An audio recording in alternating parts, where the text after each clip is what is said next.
Welcome everyone, Dylan Gemelli here today with a brand new video for you, and I have a fun one for you today. We are going to talk about my very first cycle. So, I've been asked about this for so many years now, and I've never done anything like this. So I'm going to do my first steroid cycle and my first SARM cycle. This is just my first kind of dip into the steroid world, I guess we can say. So before we get into that, just a big shout out and thank you to everybody out there watching, supporting, liking, sharing. You guys are amazing, absolutely amazing. If you haven't yet, please subscribe, like, share, whatever you can do. It feeds the algorithm, it helps the channel grow, and it allows me to produce more and more content for you each and every day. Now, today's video is sponsored by letsgetchecked.com. Letsgetchecked.com specializes in at-home blood testing. They are amazing. They have it all, too. They have men and women types of testing kits out there. Wellness. They do sexual health. They do hormonal panels. They even do COVID testing at home. They do it all. Now, it's seamless and easy. Go to the website, letsgetchecked.com. Pick out whatever test you want. You could get overnight shipping if you like, or just the regular priority shipping. They're going to ship it to you. Get the kit, take the test, turn around, send it right back. And then it takes just a day or two for them to get the kit back, and the results are there very rapidly. You've got doctors, nurses there at all times helping you to discuss your results and be there for you with whatever you need.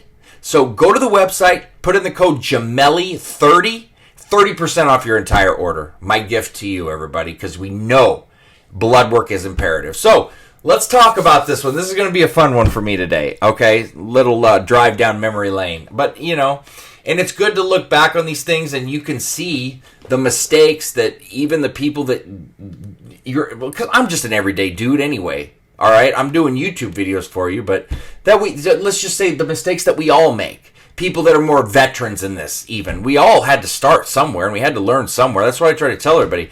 It's not like you just wake up and you know everything, or you know a lot about what you're doing. You had to practice it, you had to study it, and you had to learn it. I mean, the brightest people in the world didn't just wake up and just know everything, did they? No.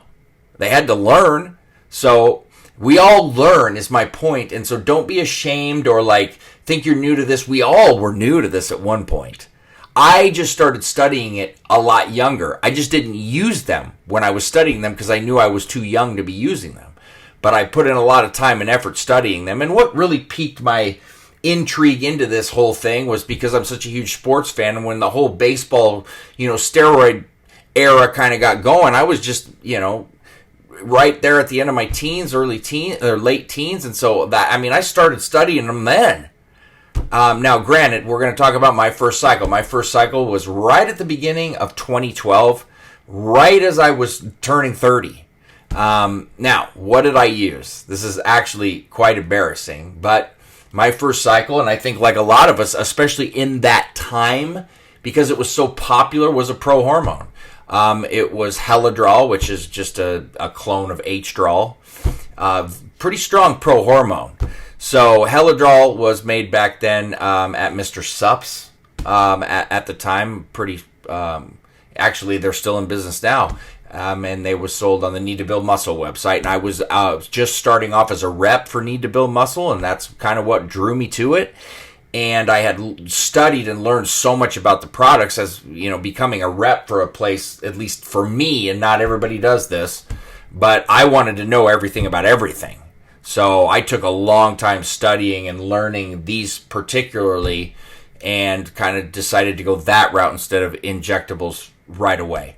I'm not the biggest fan of oral-only cycles. I've said that, but this happened to be a very successful cycle for me. And one thing about me is that I have to try to stay the size that I am because I gain weight very easily if I don't do the amounts of cardio and have such a strict diet.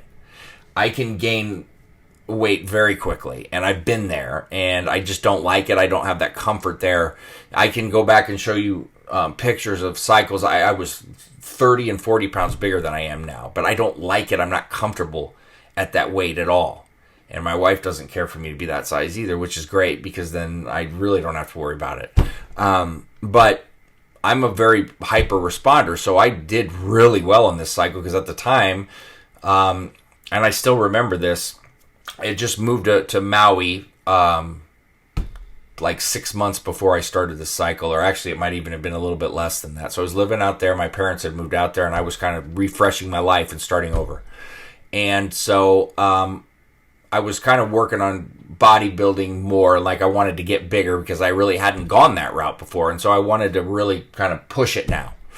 And so I know that I gained a good 10 pounds on this cycle at least. But I'm going to give you a rundown kind of what happened that I remember. So I remember starting, and I was easing into it a little bit the first week, and I just know that I took my first dose, and the next day I woke up and I threw up all day. I remember having to literally go to the doctor and get an IV that day, and I was like, what just happened here? Like, this is not supposed to be happening. It was like almost like a test flu type of deal, you know? But I wasn't relating that. And I was like, oh my gosh, I don't even want to do this. I don't want to do this. Like, it's not for me. But I decided to stick it out. And I'm glad that I did. So,